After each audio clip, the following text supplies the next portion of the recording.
Tout ici. Vous êtes donc à Paris, au Palais Brongniart, dans un lieu qui a été un lieu d'innovation financière pendant plus de 2 siècles, puisque c'est ici que se tenait la Bourse de Paris. You will find headsets on your seats for translation in 5 languages, French, English, Spanish, Arabic and Chinese. Et pour commencer notre sommet pour un nouveau pacte financier mondial, un pacte financier pour que notre système financier puisse mieux protéger le bien-être des populations et mieux protéger notre planète, j'appelle désormais sur scène Monsieur le Président de la République, Emmanuel Macron.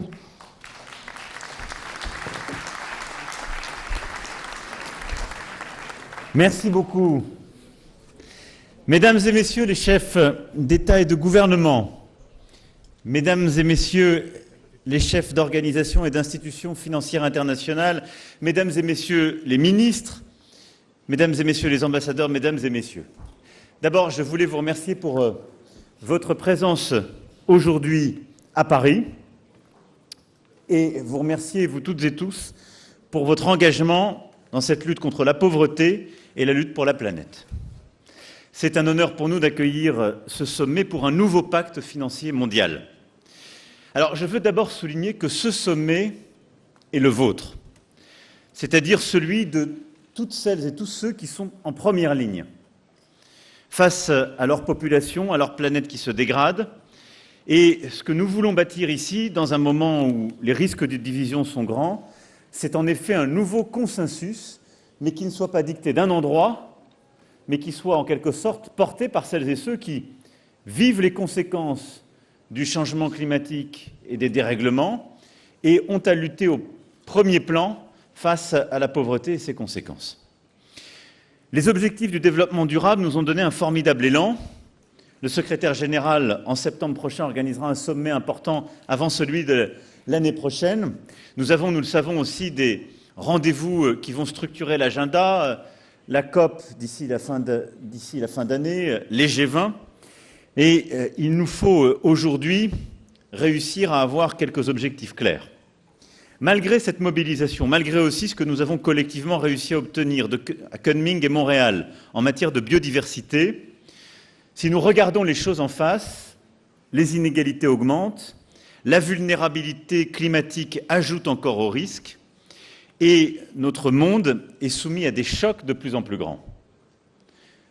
La pandémie a accru ces difficultés, une reprise mondiale désorganisée aussi, et maintenant la guerre en Ukraine, suite à l'agression russe, et de nombreuses déstabilisations. Pour cela, nous avons un système financier qui est le fruit d'un consensus passé, qui a su montrer son efficacité, qui a apporté des aides extrêmement conséquentes durant les décennies passées, mais qui ne va sans doute plus assez vite, qui n'est plus tout à fait adapté et qu'il faut réaligner sur nos objectifs. C'est pour cela que nous avons proposé l'année dernière à Bali un nouveau pacte financier mondial. Celui-ci doit être bâti d'abord sur les attentes des populations. Et je veux saluer nos jeunesses, partout à travers le monde, qui ont contribué à la préparation de ce sommet, les organisations non gouvernementales, les sociétés civiles. Elles doivent continuer à être au cœur de ce projet. Je veux aussi remercier chère Mia, la première ministre de la Barbade, qui a été décisive et avec son agenda, elle a commencé à structurer les choses, en particulier en termes de vulnérabilité climatique. Et puis remercier tous les représentants ici aussi du continent africain comme du continent sud-américain, pacifique et asiatique. Le président Bazoum du Niger, cher Mohamed, viendra dans un instant nous expliquer aussi les conséquences et tout l'enjeu de la lutte contre la pauvreté. Je veux ici l'en remercier. Je vais être très court. Je pense que les tables rondes nous permettront d'avancer sur beaucoup de sujets. Mais au fond, il y a 4 éléments très simples que je voulais poser en début de cette conférence. D'abord, le premier principe, c'est que jamais aucun décideur, aucun pays ne doit avoir à choisir entre la réduction de la pauvreté et la protection de la planète. Et j'ai entendu beaucoup de décideurs ces derniers mois, parfois ces dernières années, très souvent dire, au fond, vous nous expliquez, vous qui avez déjà réglé le problème de la pauvreté, ce qu'il faudrait faire en matière de transition climatique, quels sont les choix qu'on devrait prendre, Mais nous n'avons pas encore réglé le problème de la pauvreté. On ne doit pas avoir à faire ce choix, et donc on doit pouvoir relever les défis en même temps. Deuxième principe, chaque pays doit choisir souverainement son chemin. Il n'y a pas un modèle unique, et je pense qu'il est important qu'on respecte ici les chemins très singuliers que les pays doivent pouvoir suivre selon leur propre modèle. Et du coup, ce nouveau pacte financier international doit être beaucoup plus respectueux des souverainetés de chacun. C'est d'ailleurs ce que nous avons mis au cœur des accords de transition pour l'énergie, les JETP. L'Afrique du Sud, entre autres, en a signé un avec la communauté internationale. C'est ce que nous avons mis au cœur aussi de nos partenariats pour la conservation positive. Le Gabon est en train d'en finaliser un aussi pour protéger sa biodiversité. Je crois que c'est la méthode qui est la plus respectueuse de cette souveraineté. Troisième principe, nous devons assumer un choc de financement public. Face à ces défis, pauvreté, climat et biodiversité en même temps, on doit investir beaucoup plus. Et nous ne sommes pas au rendez-vous. Et donc ce choc concessionnel doit impliquer davantage de mobilisation nationale, celui d'organisations régionales et de nos structures financières, mais également une meilleure mobilisation des institutions multilatérales. Et je veux saluer le rôle de la directrice générale du FMI depuis ces dernières années, avec entre autres cette réallocation de droits de tirage spéciaux, et saluer le nouveau président de la Banque mondiale engagé sur ce chemin avec, je crois, durant ce sommet, un partenariat nouveau qui pourra se sceller et qui nous permettra d'engager bien davantage nos institutions financières multilatérales. Et puis le quatrième principe, c'est qu'on a besoin de beaucoup plus de secteur privé. Et je pense qu'on doit être très honnête, il y a beaucoup de liquidités dans ce monde, il y a beaucoup d'argent. Je ne pense pas qu'on arrivera a changer totalmente de sistema. De sistema, sé que es la aspiración de algunos, pero pienso que podemos hacerlo funcionar mucho mejor si este dinero, si esta liquidez se pone al servicio del progreso del planeta y del doble desafío que he evocado, pobreza. الزواج، الفقر والتنوع البيولوجي وحماية البيئة. ولهذا يجب أن نحشد أكثر الأموال الخاصة باتجاه الدول الأكثر فقراً، الدول الناشئة Par les discussions qu'on a eues ces dernières années, cristalliser des instruments et au fond de l'innovation financière, comme on dit, mais qui a vocation à faire quoi? À enlever le risque qui fait que certains grands qui a vocation à faire quoi? À enlever la part de risque qui fait que certains grands financiers ne vont pas dans certains pays, à mettre en place des mécanismes de garantie qui leur permettent de s'exposer davantage.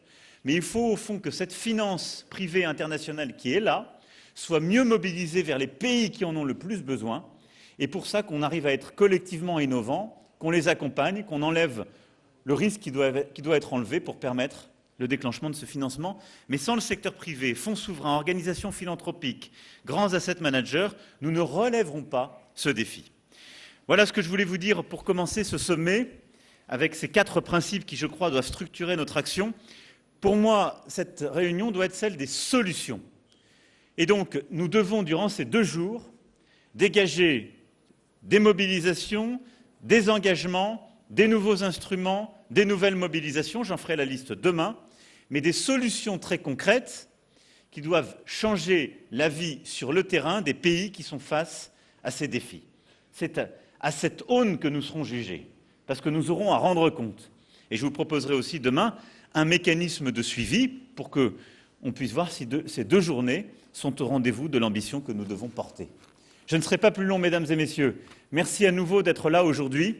Et au fond, ce qui m'importe, c'est la mobilisation générale pour le défi qui est le nôtre. Au fond, nos compatriotes partout à travers le monde et notre planète, parce que ces 2 objectifs sont jumeaux. Je vous remercie et bon sommet.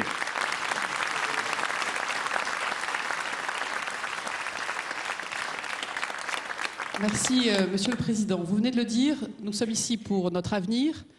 Nous sommes ici parce que nous croyons en l'unité et nous croyons en la cohésion mondiale.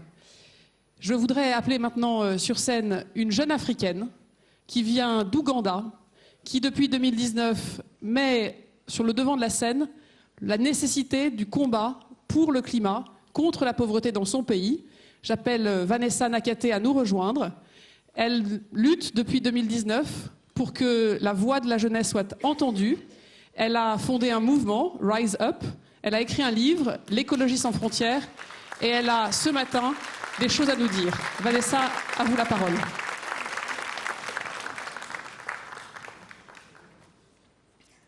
Bonjour. President Macron, Secretary General, distinguished guests, I would like to begin by asking all of us to hold a moment of silence for people around the world who are already suffering, starving, being displaced, dropping out of school, being forced into child marriages, losing their cultures and history, those who are already helpless, hopeless, and dying due to the devastating impacts of the climate crisis.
We are witnessing people all around the world who are losing their livelihoods and increasingly their lives as a result of our addiction to fossil fuels.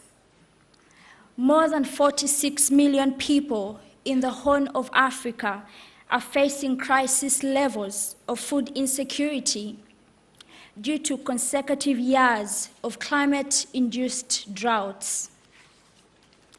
In the Canadian wildfires, tens of thousands of people have had to be evacuated with their homes and communities being destroyed. Record heat waves are pushing India closer to the limit of human survival. Storms are lining up in the Atlantic and heading towards the Caribbean, and it's only June. And 9 million people are dying prematurely each year due to breathing toxic air from the burning of fossil fuels. It's often difficult to relate to these kinds of statistics. The numbers are just too big to grasp. So let me tell you about one person, a 6-year-old boy. Last September, I spent a few days with UNICEF in Turkana County, in the Horn of Africa, to meet with people who are suffering from the impacts of 4 consecutive failed rainy seasons. Over those days, I spent time with people who have done literally nothing to create the climate crisis, but who are suffering its worst impacts. I spent time with moms who are desperately trying to keep their young ones alive, trying to find food and water to sustain their families' lives for another week, another day, or even another hour. I spent time with their children who are clinging to life.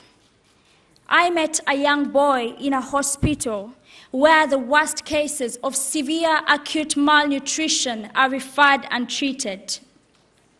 Unfortunately, this child's family was not able to access the proper services in time for him to receive the treatment that he needed. By the time the sun set that evening, sadly, he had passed away.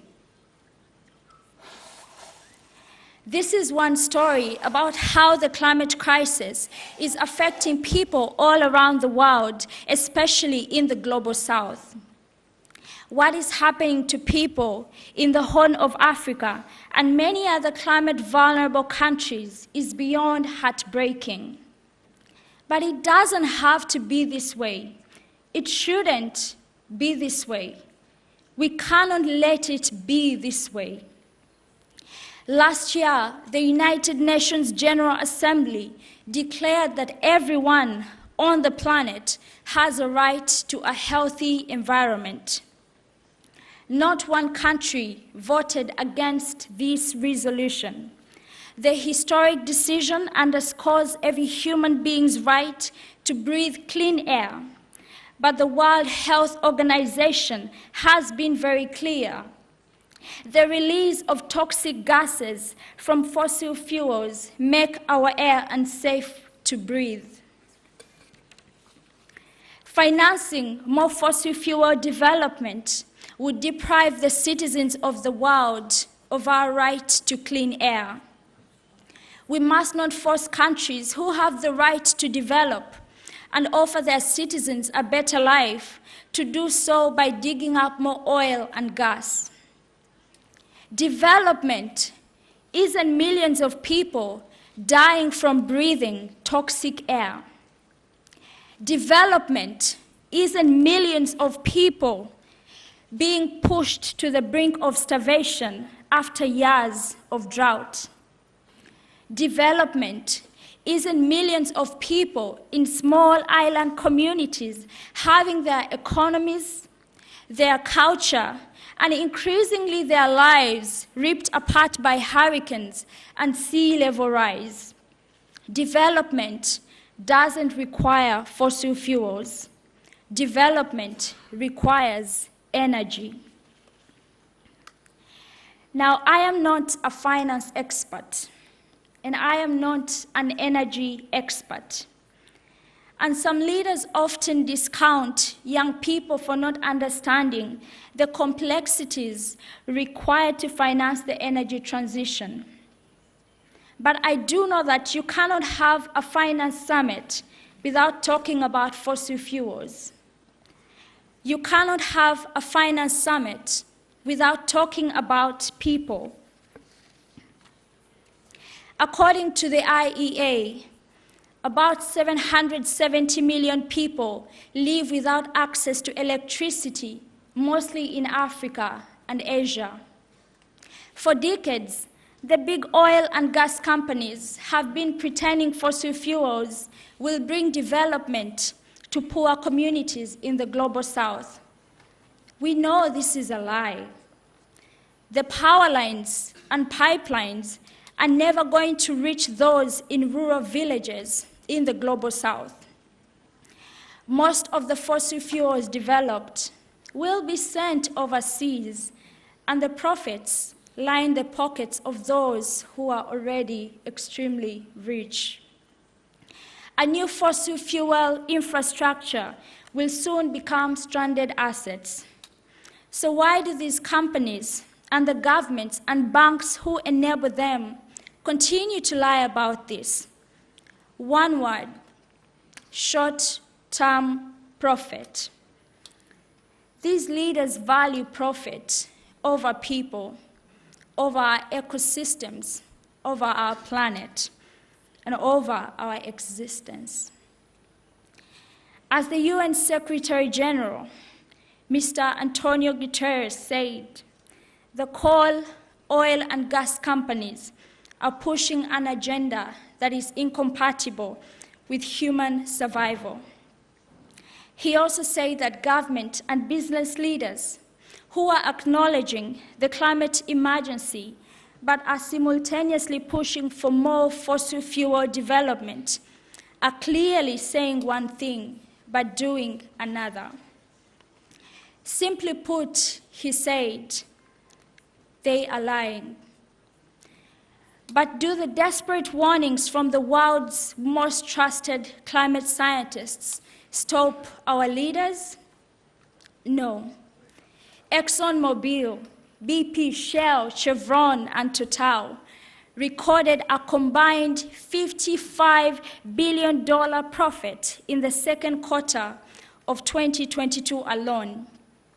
Just last week, Shell broke its promise and now plans to increase production so that they can make even more profit. Wow. Broken promises cost lives.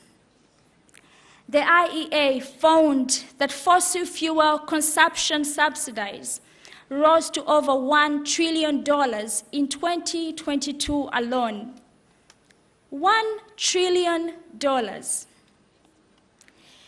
And a recent World Bank report estimated that the cost of the health damage caused by air pollution amounts to $8 trillion a year, equivalent to 6.1% of global GDP. How many of the 17 Sustainable Development Goals could we accomplish with $8 trillion a year? It seems there is plenty of money. So please do not tell us that we have to accept toxic air and barren fields and poisoned water so that we can have development. Every decision you make here at this summit must be about people. It must be about helping people, vulnerable people. You must get help to people who are on the front lines of the climate crisis.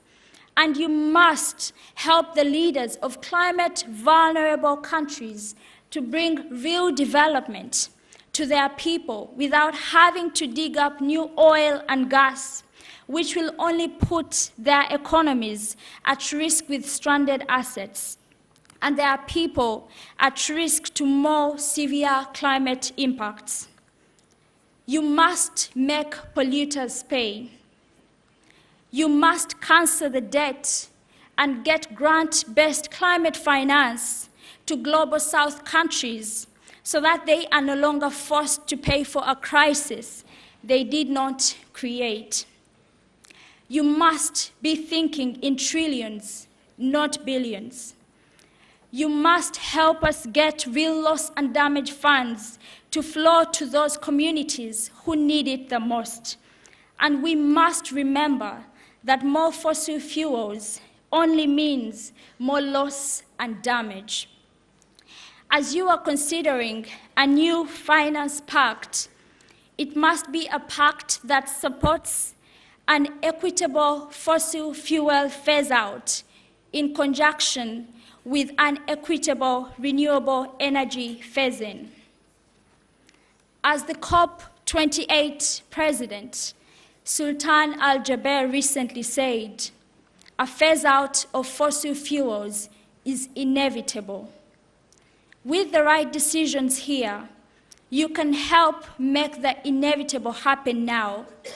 People outside this summit are suffering and dying. Real people like that little boy I met in Turkana County. The UN Secretary General is right. Wasting any new money on new coal, oil, and gas is moral and economic madness. So let's stop this madness.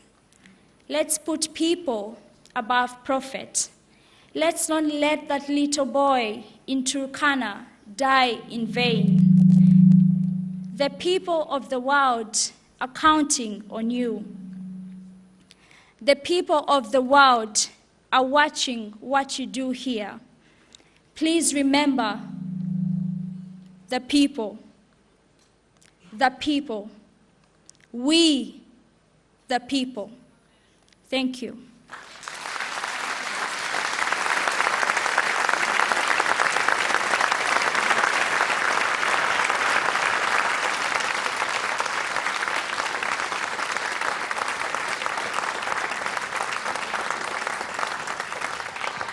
Après ces mots engagés, émouvants, Vanessa Nakate l'a dit, elle n'est pas une experte financière. Nous avons néanmoins la chance d'avoir avec nous deux grands économistes, Nick Stern et Amar Bhattacharya, qui l'année dernière, avec Vera Songwe, qui malheureusement n'est pas avec nous ce matin, ont présenté à la COP27 un rapport qui a changé la conversation mondiale sur la finance-climat, un rapport qui a fait date, et nous avons la chance de vous avoir avec nous pour que vous puissiez nous présenter les besoins d'aujourd'hui et les besoins de demain. Merci. Thank you, and thank you, Vanessa. You give us hope, and our task is to respond to your challenge and to honour your commitment. Thank you. Thank you so much, Monsieur le Président, for this crucial global initiative and for the invitation to the three of us, a global trio, to offer a strategic and quantitative framework for this critically important event. Our remarks draw on work on sustainable development finance requested by the COP26 and COP27 and now the COP28 presidencies to do this work. Unfortunately, Vera Songwe is not able to be with us, but these remarks reflect our close collaboration. Ladies and gentlemen, finance is for a purpose. The global agenda today is to overcome and become more resilient to the crises that we are facing, to restore momentum to the Sustainable Development Goals and poverty reduction, and to act with the urgency needed on climate and nature. This requires investment on a major scale, an extra 2 to 3 percentage points of GDP globally, 4 to 5 in developing countries and emerging markets, but with significant variation, of course, across countries. This ramp-up is essential, not only for tackling climate, but to put us on a new path for global development, much more attractive than the dirty, destructive models of the past, one that is more sustainable, inclusive, and resilient. Hence, our work is deductive.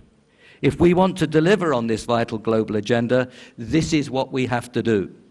Systemic change on this scale is not easy. But the most dangerous and unrealistic approach is to fail to rise to this challenge. Delay is deeply dangerous. Here are the basic numbers. Overall development spending to reach the SDGs will need to more than double from pre-pandemic levels to around $5.3 trillion a year by 2030 for emerging markets and developing countries other than China. Spending on climate-related development goals, part of this $5.3 trillion, will need to increase fourfold from the pre-pandemic levels to $2.4 trillion a year by 2030. Of this $2.4 trillion, we believe that around $1.4 trillion can come internally from stepped-up efforts on domestic resource mobilization. Thus, around $1 trillion a year will be needed in external climate finance by 2030. Around 250 to 300 billion from multilateral development banks and other development finance institutions, a more than tripling from existing levels. Around 500 to 600 billion from private finance, a fivefold increase from present levels, and around 150 to 200 billion from concessional and debt-free finance through stepped-up donor commitment and tapping new and innovative sources of finance. Those three together give us the $1 trillion, but they're mutually supportive. They drive each other forward.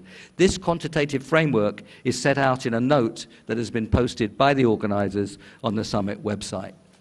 These numbers are clearly substantial, but they're simply what is necessary for Paris and the SDGs. And crucially, they give us recovery, growth, development, and poverty reduction, which is strong and enduring. There is no horse race between climate action and poverty reduction. Amar. Thank you, Nick. Thank you for this opportunity to share this podium with Nick and with Vera, who is here with us in spirit. So let me just say that a crucial first step, indeed a symbol of trust, is to meet the long-standing commitment by developed countries to provide 100 billion a year for climate action in the developing world. At the Petersburg dialogue at May, donors committed to deliver that 100 billion in 2023, and G7 leaders reaffirmed that commitment in the Hiroshima Declaration. Concerted efforts on that commitment, the significant progress being made by the MDBs on climate finance, improved private mobilization efforts suggest that there is a good likelihood of meeting this climate finance commitment in 2023 and setting our sights on a much larger agenda. We see 6 core priorities in terms of the agenda forward. And the first one of this is really to establish a common framework right now for ramping up action and finance through country-led platforms supported by global and regional platforms. The Just Energy Transition Partnerships are pioneering examples of these platforms. Second, we must tackle the immediate debt difficulties of climate vulnerable countries and poor countries, and we must break the vicious cycle between climate and debt vulnerability, as Prime Minister Motley has so correctly stressed. Third, we must greatly enhance the support for developing countries in their efforts to strengthen domestic resource mobilization, public and private, and tackle illicit capital flows. Tackling wasteful subsidies and ramping up carbon taxation must be priorities across the board. Fourth, we must unleash the potential of the multilateral development banks and the larger development finance system. And this means that we must ensure that they can support the scaling up that is necessary, the scaling up of investments, the unlocking of investments, but also mobilize low-cost capital from their own resources, and very importantly, catalyze private finance through management and sharing of risk and bringing down the cost of capital. Given the size of the increase that is necessary, they will need additional capital resources even as they utilize existing capital more efficiently. Fifth, we must create a new highway for private finance. And because private finance will have to make the largest contribution to the scaled-up increase. This requires that the private sector, governments, MDBs must come together in the co-creation of investment opportunities, tackle impediments, including policy and regulatory obstacles, and bring down the cost of capital by blending finance and managing and sharing risk. And as President Macron said, this means a much, much greater role of guarantees. And we must explore new mechanisms, especially for foreign exchange risk. Finally, we must greatly expand the scope and scale of concessional and debt-free finance through not only renewed donor commitment, but by tapping new and innovative sources of finance, including enhanced use of SDRs, voluntary and compliance carbon markets, private philanthropy, many of you are here, and pursuing options to tax fossil fuel globally, including the maritime and aviation sectors. As Nick has said, none of this will be easy, but they are essential. And with the leadership and commitment that President Macron has shown and garnered here in this summit, all of this is possible. Thank you. Merci beaucoup, Nick et Amar. D'abord de nous dire que les engagements pris sont en bonne voie d'être tenus et aussi pour nous appeler à l'action. Alors j'appelle maintenant Monsieur le Président de la République du Niger, Mohamed Bazoum, à nous rejoindre Vous êtes à la tête, Monsieur le Président, d'un pays de 26 millions d'habitants qui chaque jour connaissent les conséquences du climat, les conséquences de la pauvreté, les conséquences de la sécheresse, du manque d'eau, de l'insécurité alimentaire. Et comme Vanessa nous l'a dit, nous sommes d'abord ici pour parler des hommes et des femmes. À vous la parole.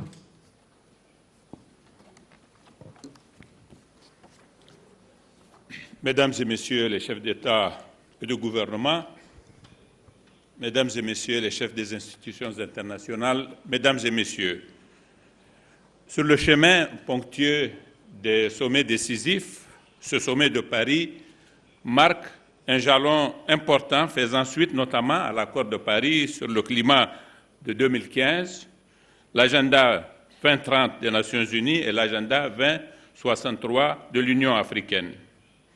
C'est une étape importante avant la COP28 à Dubaï et le G20 à New Delhi qui engageront notre avenir commun.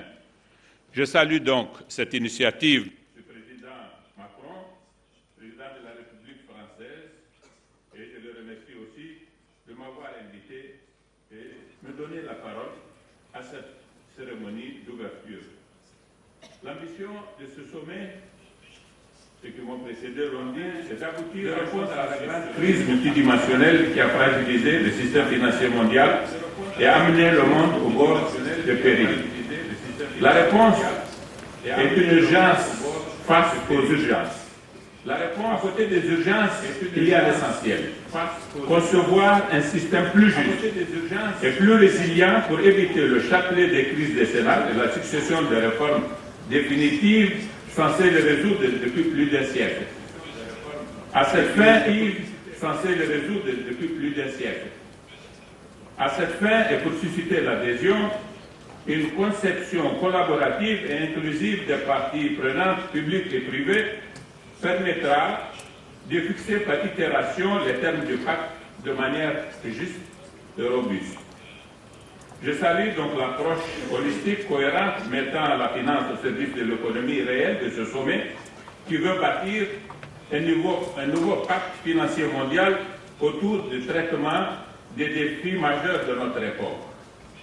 L'enjeu pour moi, président d'un pays financièrement pauvre, mais non dénué de ressources naturelles et même pourquoi pas humaines, est d'exprimer une vision stratégique conciliant les agendas précédents et les objectifs de développement.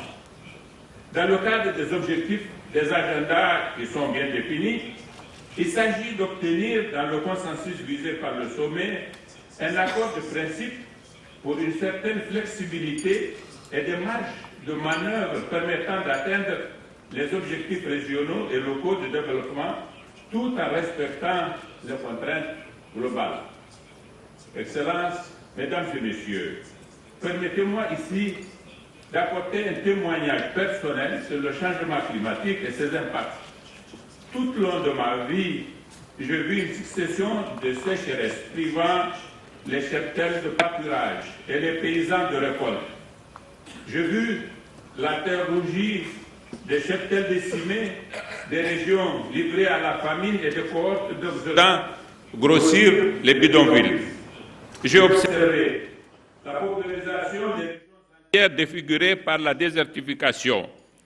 Le pastoralisme est remis en cause par l'amenuisement de la biodiversité et les meilleures herbes dont vivaient les animaux ont disparu, laissant la place aux herbes les plus résilientes, dénuées pratiquement de feuilles, sans toute forme de valeur nutritive.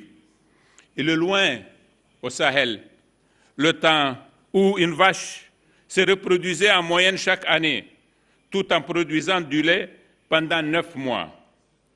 La règle aujourd'hui, c'est qu'elle se reproduise tous les 2 ans pour une production de lait réduite de moitié et qui ne dure véritablement que quelques petits mois.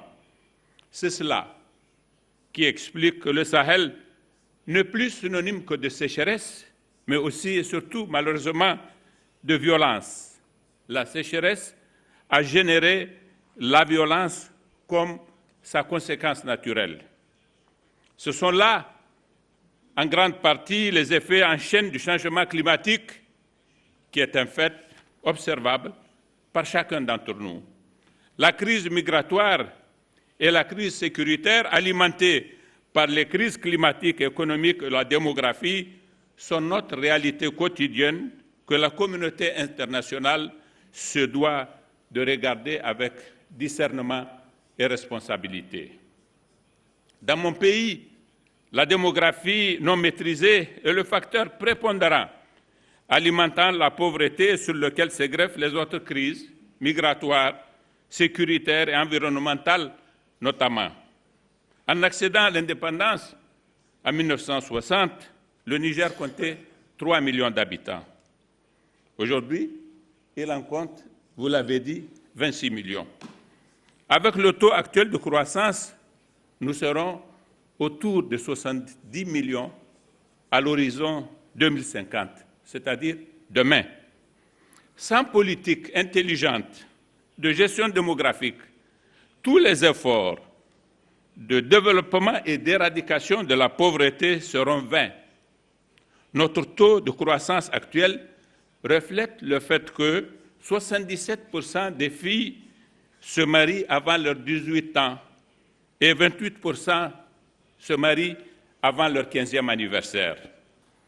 L'unique levier que nous pouvons actionner pour faire face à cette situation est celui de l'éducation et de la formation des jeunes, des filles en particulier, qui permet de contrôler la démographie, de créer des emplois et de faire bénéficier du dividende démographique au passage. Or, l'éducation coûte très cher. Mais c'est le prix à payer pour que dans les pays pauvres et du Sahel notamment, nous puissions faire face à la situation, jamais de parler, sinon quoi, nous n'arrêterons jamais de parler de migration illégale, de violence, d'empoisonner le débat politique en Europe et ailleurs et de vivre les affres des situations auxquelles nous sommes confrontés aujourd'hui. Il s'agit seulement de penser à ce qui se passe au Soudan pour prendre la mesure des dangers auxquels nous sommes exposés, pas qu'en Afrique, partout au monde aujourd'hui. Excellences, Mesdames et Messieurs, ce que je viens de dire montre très clairement que le Sahel est une zone de la planète qui aura été les plus perturbées par les effets du changement climatique. Il faut particulièrement prendre garde à ce qu'elle ne soit victime des programmes conçus dans le cadre de la transition climatique. Notre débat sur ces questions est un débat qui reste polémique. C'est à ce titre que, comme tous les autres pays pauvres, nous serons opposés à toute politique visant à nous priver du recours des énergies fossiles contenues dans notre sous-sol. Et l'unique solution acceptable est celle qui nous permet d'atteindre les objectifs des différents agendas à la fois, se fondant par conséquent sur la solidarité et la complémentarité bien comprises, rendues effectives par une politique de péréquation généralisée. La mise en œuvre du nouveau pacte passera par la construction d'une boîte à outils audacieuse et innovante en termes réglementaires juridiques et en ingénierie financière. Dans cette boîte à outils, les instruments financiers existants doivent être améliorés, d'autres créés pour mieux partager les risques et les résultats en tenant compte des facteurs et des contraintes climatiques et environnementales, ainsi que d'autres externalités dans la valorisation et la couverture des risques. Elle comprendra en particulier la monétisation des quotas carbone et des DTS. Plus spécifiquement, le nouveau pacte doit rendre concrète et opérationnelle l'aide prévue par les accords de Paris et de Glasgow en faveur des pays pauvres qui attendent d'être mise en application. Au-delà du Niger, nous avons en Afrique une population nombreuse et en forte croissance. Nos besoins pour financer les infrastructures et les services de base dans l'énergie, l'eau, l'alimentation, la santé, les transports, les nouvelles technologies et l'éducation sont impératifs et incompressibles. Nos besoins fondamentaux doivent être satisfaits avant toute décroissance, car, comme on le dit chez nous, une vache qui a bu et une vache assoiffée ne marchent pas ensemble. Il y a pour nous donc une urgence à court terme dans l'urgence globale, celle de mobiliser des fonds pour répondre à notre impératif de développement et à nos défis démographiques et sécuritaires. Il faut à cet effet notamment accroître les capacités de financement des banques multilatérales de développement en augmentant les capitaux afin d'avoir un effet de levier pour accroître leurs capacités de financement. Je voudrais insister en particulier sur la nécessité de mobiliser des ressources plus importantes au profit de l'IDA. Les banques multilatérales doivent aussi bénéficier des réallocations des DTS qui sont jusque-là inutilisées. Il faut faire profiter des pays comme le Niger des instruments de garantie. M. Stern et son compagnon viennent de nous le rappeler. Il faut donc faire profiter des pays comme le Niger des instruments de garantie de financement. Les primes de risque excessives des investisseurs si nous voulons intéresser le secteur privé à ce combat contre le changement climatique dans les pays pauvres. Les coûts prohibitifs des capitaux les ont jusqu'ici mis hors de notre portée, malgré les recommandations formulées à l'occasion de toutes les rencontres que nous tenons. Or, ces coûts sont aujourd'hui paradoxalement en forte augmentation et ne reflètent pas souvent les fondamentaux macroéconomiques de nos pays. Il y a, même pour ce sommet, Monsieur le Président Macron, des grands risques que nous continuons dans les incantations. Or, je pense que nous avons déjà organisé trop de rencontres pour que nous puissions indéfiniment répéter les mêmes choses. Il s'agit donc de passer à l'action. Mesdames et messieurs, nous avons une planète. Il n'y en a pas d'autre de remplacement. Nous devons le savoir. Et nous sommes à un point d'inflexion historique. À l'échelle mondiale, dans cette époque de rupture de modèles et de transition, les rafistolages et les rustines ne sont plus de mise. Nous devons abandonner les dogmes et les certitudes, embrassons de nouveaux paradigmes plus conformes à notre réalité, qui est faite de dureté insupportable pour certains et de menaces certaines pour tous. Je vous remercie de votre attention.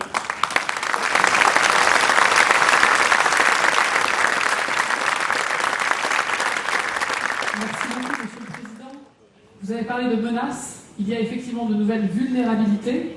Et je voudrais maintenant appeler sur scène la Première ministre des Barbades, Mia Mottley, dont nous connaissons la fougue, la persévérance, et qui, lors de la COP27, a lancé l'agenda de Bridgetown, un agenda de réforme pour les institutions multilatérales. Et vous avoir ici avec nous, avoir ceux qui vous ont suivis depuis quelques mois est important. Et donc, à vous la parole. Thank you very much.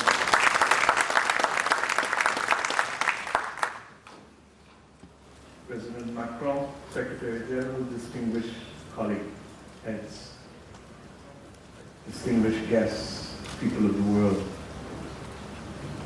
The power of silence, as we just learned, and the power of voice, as we must give expression to today. The danger of inaction or slow action, and the fundamental difference that committing and walking the walk and not just talking the talk will mean. We come to Paris today with a heavy heart, but with hope. We come to Paris today not to reinforce the divisions of the past, the orders of the past, But we come to Paris to identify the common humanity that we share and the absolute moral imperative to save our planet and to make it livable. We don't need a lot more words today. And quite honestly, I don't know that I have it in me to give more words. As I speak to you, my country, that of St. Vincent and the Grenadines and others in the Caribbean, in the Eastern Caribbean, are under a tropical storm watch for Tropical Storm Beth, literally. Yesterday, I had to decide whether to stay or to go. And I chose to stay because it is important that we move to action. Behind Tropical Storm Beth is another system. And hence, this is our new reality. We have heard this morning from Vanessa. We've heard from the economists. We've heard from the president of Niger. And everyone has spoken truth with feeling, with clarity. And Emmanuel, I've left you for last because privately I call this the How Dare You Summit. How dare you? How dare you upset the order? How dare you step out of your crease and summon us all to this inflection moment that will determine whether we will have the capacity and the will to bring pace and scope to the problem. I can tell you that there has been movement. Yes, 9 months ago, no one was speaking about natural disaster clauses. Now we have people wanting to recognize the wisdom of it because countries do need to pause debt payments if they are going to house and feed people who are victims of a climate crisis. Doesn't quite work as well for those who have to move people who are suffering from drought, as the president of Malawi has had to do. So we need to perfect it. 9 months ago, no one was talking about multilateral development bank reform at scale. And Ajay, the World Bank was not as forceful in its commitment to the crisis of climate as it is now. And we wish you all the best because in your hands lies the need for pace and scope. 9 months ago, we were not prepared to discuss issues of debt. And Kristalina, when no one else was stepping up during the pandemic, yes, you led the way, recognizing that your duty was not only to deal with the symptoms of the balance of payments problems, but to go back to the treaty and its underlying objective of securing growth and macro and financial and economic stability. But what is required of us is not simply to mark a card for progress. As we heard from Vanessa, what is required of us now is absolute transformation and not reform of our institutions. And that transformation is required because while the world knew since the 1890s that we were facing the warming of the climate, we chose not to heed the advice of scientists. And that which could have been done in more than a century is now being reduced to be done in less than a decade. And Secretary General, my heart bleeds for you. Because yours has been almost that constant voice in the wilderness. But I say to you that it has not been in vain. As you heard from President Macron this morning, there is now the beginning of the understanding that poverty and climate cannot be separated. That education and climate cannot be separated.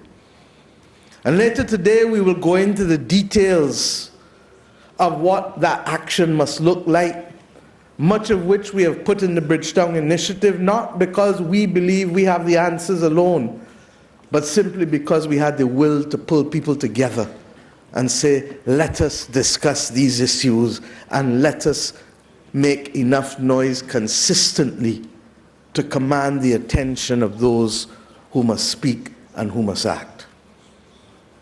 I ask us today not to leave Paris without understanding that the bolstering of the political ambition that is required must secure transformation and not reform. And I ask us to ensure that those of us who are heads of government and heads of state recognize that the world cannot continue in the shadow of an old imperial order that does not see countries, does not feel countries, does not hear countries, and worse, does not see, feel, or hear people. I ask us today to recognize that we cannot come to Paris but let our directors go back to the IMF or the World Bank and it be business as usual. They do not act in their own interests. They act on behalf of our sovereign states. And that is why we speak not only to the need for money, we speak to the need for the reform of the governance systems. Because when these institutions were founded, our countries did not exist. And we speak for a complete transformation of securing the sources of capital, as unpopular as it might be to voice it. We do not ask for the bankruptcy of private companies. That's not our wish. But we do ask for everybody to share the burden so that we can share the bounty. And it therefore means that simply relying and holding only governments accountable has run its course. And what is necessary now is for us to bring to the table also multinational corporations whose balance sheets dwarf more than 2/3 of the world's states. That is the world we have created out of the last century. And if we don't recognize that they cannot be left out of the equation, I'm coming. If they don't recognize that they cannot be left out of the equation, then we have no desire to solve the problem. And we thank philanthropy for what they do, but it can't only be what they like. It has to be what the world needs. And I hope that we leave Paris, therefore, not only secure in our determination to protect the planet, to protect the biodiversity, to protect people, but to recognize that if we do not act today at scale, with pace, we will not be able to get there in time to save more people. Let us, as the representatives of our people, at this most unique time in the history of civilization, not only do the right thing, but do it in time and do it for the right reasons. We will have more time in the next day and a half to discuss the details. But my plea simply now is to step up the pace and let's get going. Thank you.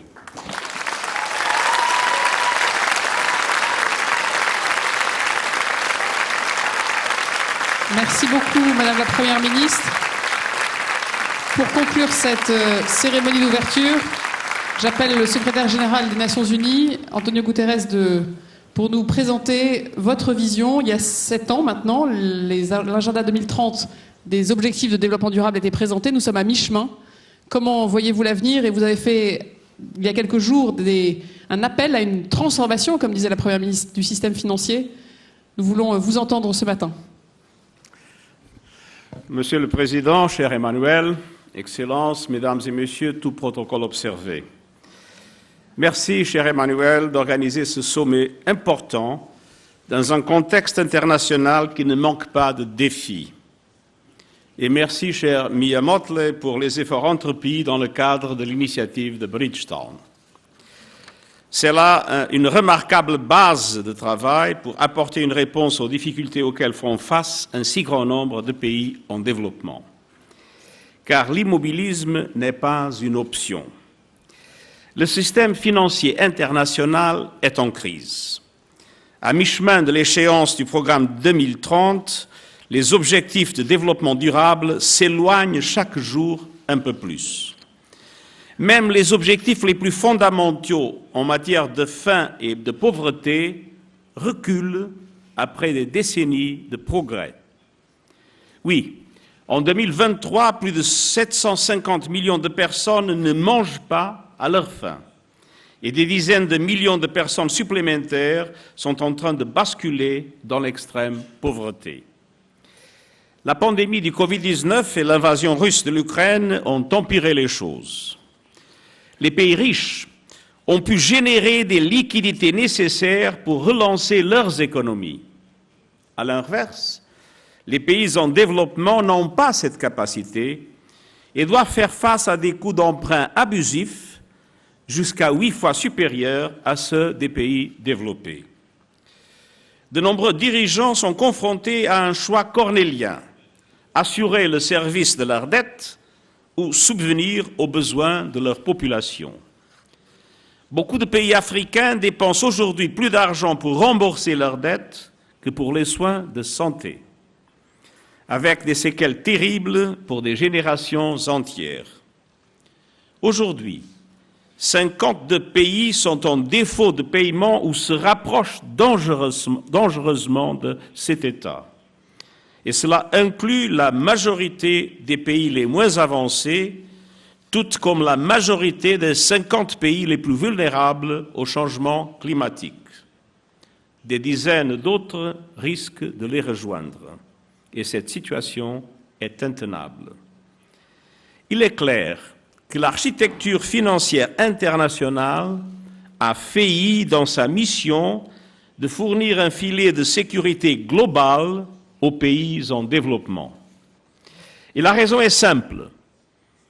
Comme Miyamoto vient de l'évoquer, cette architecture a été bâtie au lendemain de la Seconde Guerre mondiale. Et elle essentiellement reflète, même avec quelques adaptations, les rapports de force politiques et économiques de l'époque. Rendez-vous compte, plus de 3/4 des pays d'aujourd'hui n'étaient pas représentés à la création des institutions de Bretton Woods, la Banque mondiale et le Fonds monétaire international. Et ce n'est guère mieux pour les Nations unies et le Conseil de sécurité en particulier. Près de 80 ans plus tard, l'architecture financière mondiale est devenue dépassée, dysfonctionnelle et injuste. Elle n'est plus à même de répondre aux besoins du monde du XXIe siècle. Un monde multipolaire, caractérisé par des économies et marchés financiers profondément intégrés, mais aussi par des tensions géopolitiques et des risques systémiques croissants. Les institutions financières internationales sont aujourd'hui trop petites et trop restreintes pour remplir leur mandat et être au service de tous, en particulier des pays les plus vulnérables. Un exemple. Le capital versé de la Banque mondiale ramené au PIB global représente aujourd'hui moins d'1/5 de ce qu'il représentait en 1960, alors même que les défis sont autrement plus grands. Et enfin, le système financier mondial perpétue et aggrave même les inégalités. En 2021, et c'est une décision que nous applaudissons, Le Fonds monétaire international a ainsi alloué plus de 650 milliards de dollars en droits de tirage spéciaux. Les pays de l'Union européenne, auxquels mon pays appartient, ont reçu 160 milliards de dollars. Les pays africains, 34. Dit autrement, un citoyen européen a perçu en moyenne près de 13 fois plus qu'un citoyen africain. Tout cela a été fait dans les règles. Mais reconnaissons-le, ces règles sont devenues profondément immorales. Une architecture financière qui ne représente pas le monde d'aujourd'hui risque d'ailleurs de conduire à sa propre fragmentation dans un monde où la géopolitique est elle-même un facteur de fragmentation. Excellencies, ladies and gentlemen, there will be no serious solutions to the crisis with serious reforms. That is why I've called for a new Bretton Woods moment, a moment for governments to come together, re-examine and reconfigure the global financial architecture for the 21st century. And earlier this month, as part of our preparations for the Summit of the Future, I put forward a policy brief, a detailed blueprint for a redesigned global financial architecture capable of serving as a safety net for all countries. But I have no illusions. This is a question of power and political will, and change will not happen overnight. But as we work for the deep reforms that are needed, we can take urgent action today to meet the urgent needs of developing and emerging economies. That is why I have proposed an SDG stimulus of $500 billion per year for investments in sustainable development and climate action. It includes concrete steps that global leaders can take right now. They can establish a really effective and time-effective debt relief mechanism that supports payment suspensions, longer lending terms, and lower rates, including for middle-income countries with particular vulnerabilities, namely in relation to climate. They can scale up development and climate finance by increasing the capital base and changing the business model of multilateral development banks, and allowing, by working in a much stronger coordination, to transform their approach to risk without risking the AAA notation. And a lot could be said about the role played by notation agencies that, in my opinion, are deeply biased and have contributed to many of the crises we have faced, and simultaneously transforming their approach to risk in order to massively leverage private finance at affordable costs to developing countries. And a lot has been said today about the need for more guarantees. And world leaders can expand contingency financing to countries in need by, namely, rechanneling in a broader scale unused special drawing rights, and by using other innovative mechanisms to increase global liquidity. The African Development Bank initiative to rechannel SDRs to multilateral development banks could multiply their impact by 5, and this example should be expanded. Global leaders can put in place a mechanism to issue SDRs automatically in times of crisis and distribute them according to need. And they can put a price on carbon and end fossil fuel subsidies and repurpose what is gained with those measures towards sustainable and productive uses. And the list of things we can do now can go on and on and on.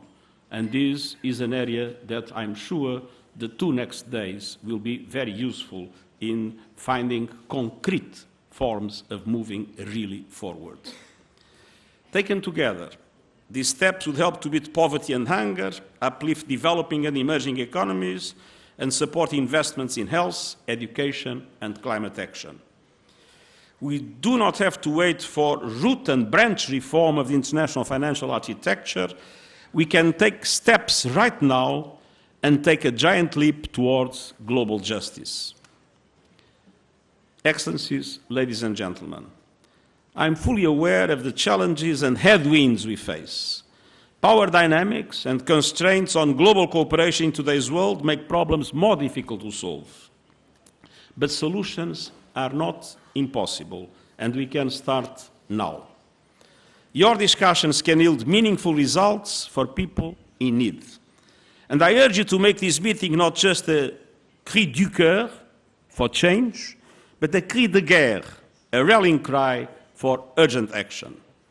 We are at a moment of truth and reckoning, and together we can make it a moment of hope, and I thank you.